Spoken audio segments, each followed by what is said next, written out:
Dr. Fauci, I'm running into something that's pretty interesting. I believe the United States is the only major Western country that now requires its citizens to test negative for COVID before they can get on an airplane and re-enter the country. I believe that's accurate.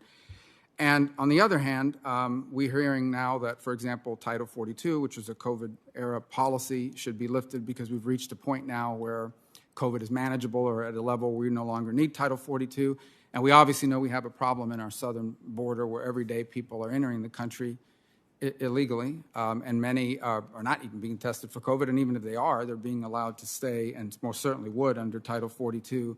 I don't understand. How do we tell American citizens if you test positive, even if it's dead virus that's been in your system for 10 days, because you can test positive days after you're no longer infectious, and you can't enter your own country, but people, if you arrive illegally, whether you test positive or not, if you say the magic words for asylum, you get to stay in the country.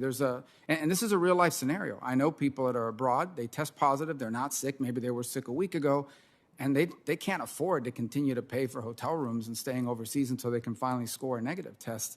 Has the time come for us to lift this, in your view, having been so integral in our COVID response? Are we at a point now where American citizens should be allowed to return to their country without testing negative?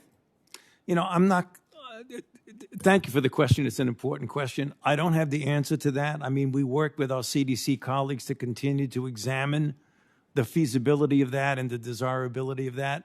I think the idea of having an immigration issue mixed with a public health issue for the general population, I think those probably should be separated.